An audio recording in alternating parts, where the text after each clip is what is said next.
Hey guys, tonight we're going to a ballroom. Specifically, we're going to London sometime in the 1770s into a crowded assembly room lit by hundreds of candles filled with the noise of an orchestra and a few hundred conversations happening at once. And we're going to focus on one small object that almost every woman in that room is holding. A folding fan, painted, delicate, made of silk or paper, stretched over thin sticks of bone or ivory. You'd think it was just for the heat, the candles, the crowd, the layers of fabric everyone is wearing. A room like this gets warm, and a fan is a practical answer to that. And it is. But it's also something else. Something that the men in the room are watching for, whether they realize it or not. Something that the women in the room are using with a precision that took years to learn. Tonight we're talking about the secret language of the fan. Where the idea came from, how real it actually was, and what it meant to live in a world where a piece of folded silk in someone's hand could say things that words, in that room, in that century, were not allowed to say. Before we get into it, take a moment to leave a like and subscribe if you haven't already. It genuinely helps, and there's a lot more of this coming. All right, let's begin. The year is 1775. You are 18 years old, and you are standing near the edge of an assembly room in London, and you are holding a fan that your mother gave you for this exact purpose. You have been practicing with it for months, not openly, nobody would call it practice exactly, but in your room, in front of a mirror, you have spent hours learning how to open it with a single motion of the wrist, how to hold it so that it doesn't look like you're hiding behind it even when you are. How to move it in the specific small ways that a fan is supposed to move when it's doing more than cooling the air. Because in a room like this one, in 1775, almost everything about how you're allowed to communicate is constrained. You cannot approach a man you don't know. You cannot speak first in most circumstances to a man who hasn't been introduced to you. You cannot say out loud in front of your mother and your aunts and the dozen other people who are technically not listening to you but are, in fact, listening to everything, that you find a particular gentleman across the room interesting, or that you would like him to come speak to you, or that you would rather he didn't. What you can do is hold a fan. To understand why the fan became the object it became in the 18th century, you have to understand what the 18th century actually demanded of women in social settings like this one. And it demanded a great deal, almost all of it about restraint. A young woman of your class in this period existed under a level of social supervision that is difficult for a modern person to fully picture. You were almost never alone with a man who wasn't a relative. Your conversations, when they happened within earshot of other people whose job, in a sense, was to notice if anything improper occurred. Your letters could be read, your movements were chaperoned, your reputation, which determined in very concrete terms who you could marry and therefore what your entire adult life would look like, could be damaged by things that, to a modern eye, would seem absurdly minor. Being seen walking with a man unaccompanied, laughing too freely, standing too close for too long to someone you weren't related to. And yet, this is the part that the strict rules of the period didn't actually manage to prevent, because nothing manages to prevent it. Young people in rooms like this one were still trying to communicate with each other, still trying to signal interest, or discourage it, or arrange to be in the same place again, or simply say something true to another person without anyone else in the room being able to prove that anything had been said at all. The fan became one of the tools for doing this, not the only one. There were other objects that served similar purposes. Fans of cards, the placement of a beauty patch on the face, the way a glove was held or removed. But the fan was, of all of these, the most versatile because it moved. It could be opened fully, or partly, or snapped shut. It could be held still or fluttered. It could be raised to the face, lowered to the side, passed from one hand to the other, dropped, accidentally or otherwise, and picked up by whoever happened to be standing nearby. Every one of those actions was, in the ordinary sense, just a thing a person does with a fan. And every one of those actions could also, depending on context, on who was watching, on the specific social moment, mean something more. Now, Here is where the story gets more complicated than the version that gets repeated most often. And it's worth taking the time to get this right, because the real history is more interesting than the simplified version. You have probably heard, at some point, about the language of the fan as though it were a fixed codified system, a kind of alphabet, where holding the fan in the left hand meant one specific thing, and touching it to your cheek meant another, and so on down a long list, understood by everyone in society, taught to young women, as a matter of course, the way you might learn a set of dance steps. That version of the story is, for the most part, a later invention. The detailed, itemized fan language that shows up in books and articles, the kind that gives you a precise list of dozens of specific gestures with specific meanings, comes largely from the 19th century, and particularly from a marketing campaign by a French fan manufacturer in the 1820s, decades after the period we're actually exploring tonight. That campaign produced printed guides, sold along with fans, that laid out an elaborate system of signals. It was clever. It was good marketing. It made buying a fan feel like acquiring a kind of secret key to social life, which is a very appealing thing to sell to people. And it was largely fictional, in the sense that there's little evidence anyone in the 18th century was actually using a fixed, universally understood code anything like the one described in those later guides. So why are we talking about this tonight, if the famous version of the story is mostly a later invention? Because the things underneath the famous version, the actual social conditions, the actual ways fans were used, the actual significance that a small object could carry in a room governed by the kinds of restrictions we just talked about, those things are real. The 18th century didn't have a fan dictionary, but it absolutely had a world in which gesture, posture, and the handling of small objects carried enormous communicative weight, because so much direct communication was off limits.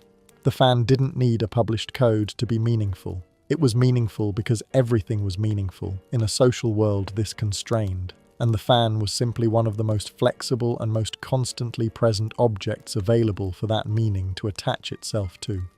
So let's go back to you, standing at the edge of the assembly room in 1775 with your fan in your hand. The fan itself is an object worth pausing on. By this period, the folding fan has been part of European fashion for roughly 2 centuries. It arrived from East Asia, where folding fans had existed for much longer, and was adopted and adapted by European makers, particularly in France and Italy, into something that became an essential accessory for any woman of fashion. Yours is made of a double layer of fine paper, painted with a pastoral scene. Figures in a garden, the kind of idealized outdoor setting that was enormously popular in the decorative arts of this period, mounted on sticks of carved bone. When closed, it's a slim, elegant object you could slip into a pocket sewn into your skirts. When open, it spans nearly the full width of your forearm. The simple, undeniable function of the fan is to move air. The room you're standing in is lit by an enormous number of candles. Assembly rooms of this period might use hundreds of them, and each candle is a small source of heat as well as light, and a few hundred candles in an enclosed room full of people in heavy fabric produces real warmth, the kind that makes faces flush and makes the air feel thick. The fan, moved steadily near the face, creates a small current of air that provides real physical relief. This is not nothing. On a purely practical level, the fan is doing exactly the job it was made for. But you are not only moving air, you are aware, because you have been told by your mother, by your aunts, by every older woman who has ever prepared you for an evening like this one, that you are, right now, being looked at. Not in a way that would be considered rude, necessarily. Just looked at the way everyone in a room like this looks at everyone else, cataloguing who is present, who is talking to whom, who seems happy and who seems uncomfortable, who is being approached and who is being avoided. And in that atmosphere, a room full of people who are all, in some sense, performing for each other, the fan becomes part of the performance. Not because of some secret code, but because every small gesture you make is potentially being read by someone, and you know it, and so you make your gestures with at least some awareness of how they might look. There's a man across the room. You noticed him when he came in. Everyone noticed him when he came in.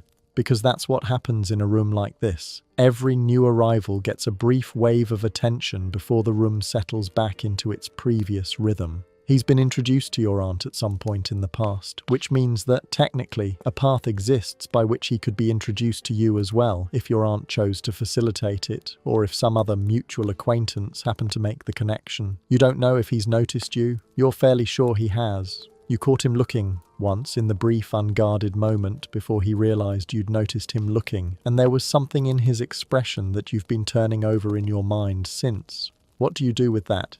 You can't walk over to him. You can't send a note, not at a ball, not without it being seen, not without it meaning something far more serious than you intend. You can't ask your aunt to introduce you, not directly, not without making it obvious to your aunt, and therefore to everyone your aunt might mention it to, that you are interested in this specific man, which is information you are not ready to make that public yet, because being seen as interested in someone before anything has actually happened carries its own risks. If nothing comes of it, you don't want to have been the girl who was obviously hoping for something that didn't happen. So what you do, what generations of young women in rooms like this one have done, is something much smaller. You let your fan come to rest. You stop moving it for air, just for a moment, and you hold it slightly open, near your face, and you look. Not at him, not directly, but in a general direction that happens to include him, for slightly longer than you would if you were simply looking around the room. That's it. That's the entire gesture. To anyone watching casually, you are a young woman who has paused her fan for a moment and is looking across a crowded room, which people do constantly, for no reason at all. But if he's watching, and there's a reasonable chance he is, because you've noticed him noticing you, and people who have noticed someone tend to keep noticing them, then what he sees is a young woman who has, for just a moment, stopped what she was doing and looked in his direction. And if he's paying the kind of attention that suggests he might also be interested, he might read something into that. Not certainty. Nothing here is certain. And that's rather the point. But a small data point. A possibility, worth investigating further if he's inclined to. This is the actual mechanism of fan language, as it really existed. Not a code, but a kind of amplification. Small, ordinary gestures, made slightly more deliberate, slightly more noticeable by someone who wants them to be noticed by one specific person, while remaining completely deniable to everyone else.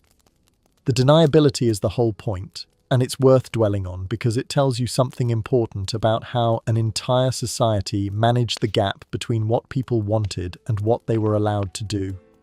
Every society has rules about courtship, and every society also has people who want to break, bend, or simply work around those rules.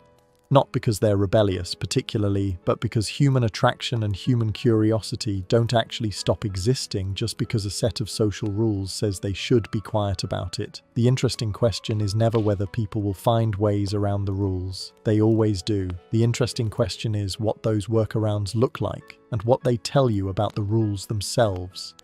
In a society where a young woman could be seriously, permanently damaged, socially and economically, by being seen to behave improperly, but where she was still, undeniably, a person with her own curiosity and her own preferences and her own desire to have some say in who she ended up spending her life with, the fan offered something extremely valuable, a way to communicate that left no evidence. If you paused your fan and looked across the room, and the man you were looking at didn't respond, or responded in a way that made clear he wasn't interested, nothing had happened.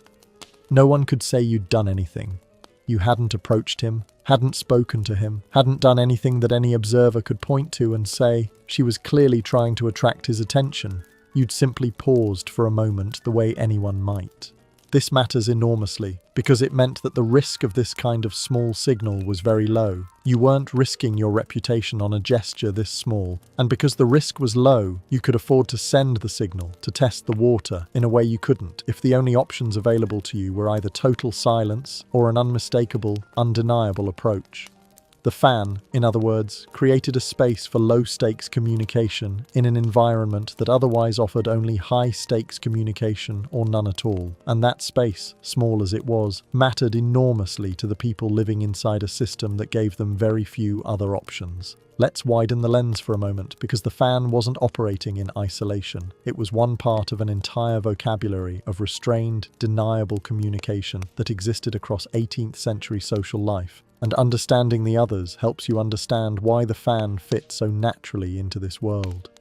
Patches, small pieces of dark fabric, often silk, cut into shapes like hearts or stars or crescents and applied to the face, had been fashionable for decades by this point. Originally as a way of covering blemishes or the marks left by smallpox, but they'd developed their own decorative and even communicative life.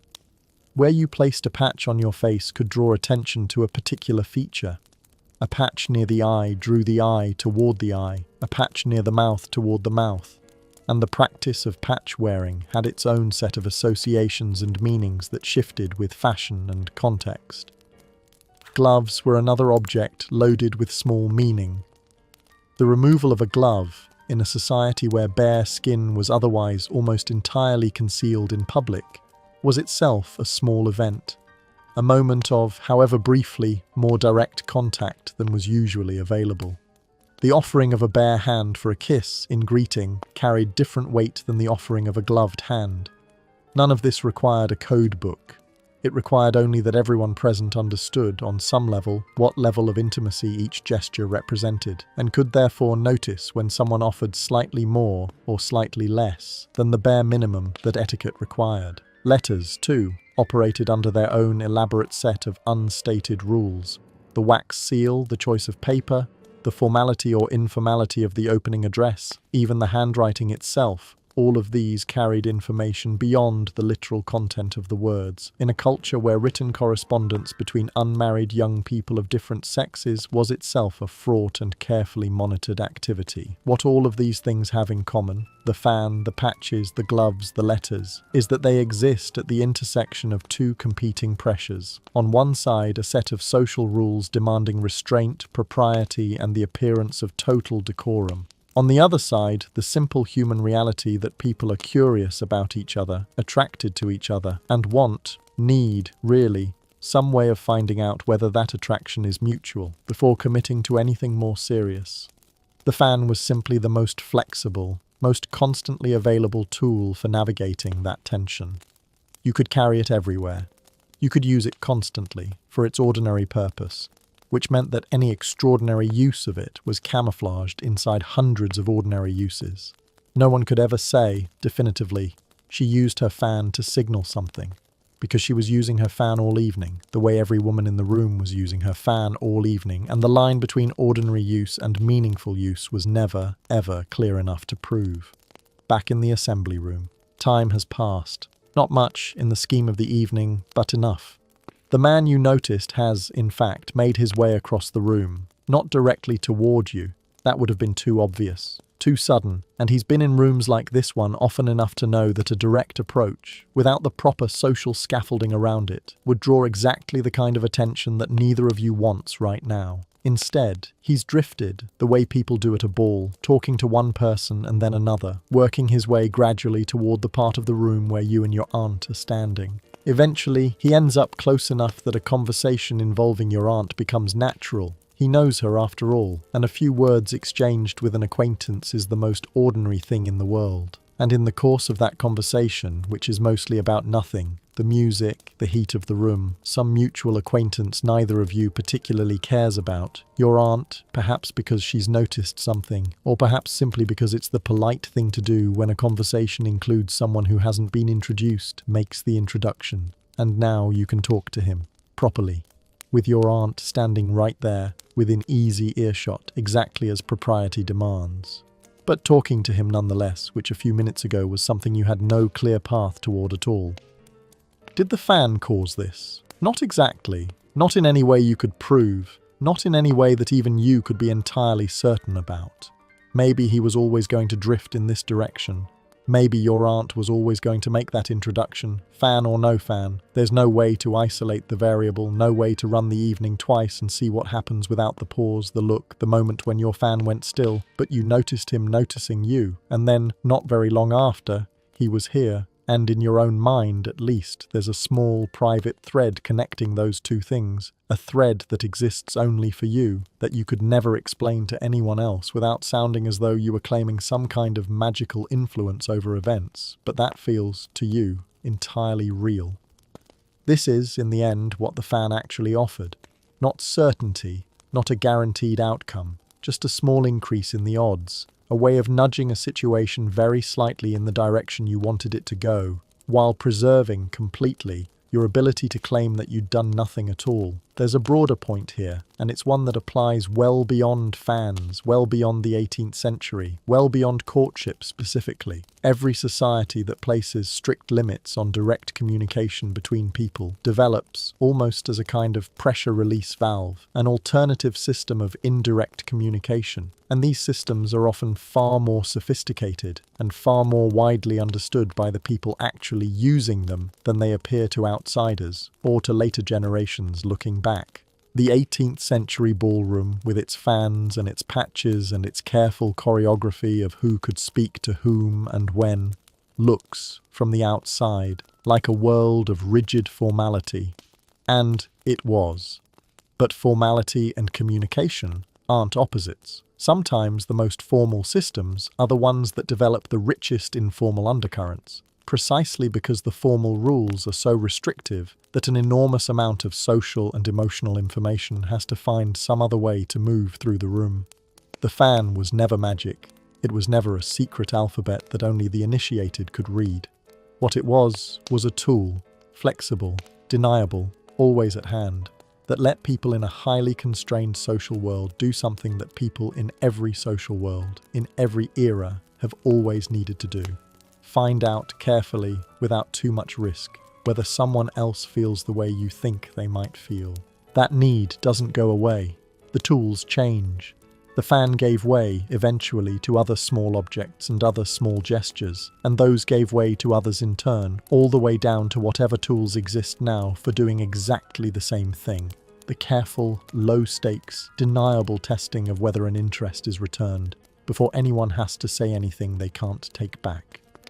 The fan in your hand, in that London ballroom in 1775, was doing something that is, in its essence, as old as human courtship itself, and as new as whatever the next generation will invent to do the same thing in their own way. It was just folded silk and painted paper and a few thin sticks of bone, and it was doing more work than almost anything else in the room. If you watched this far, consider leaving a like and subscribing to the channel. See you next time.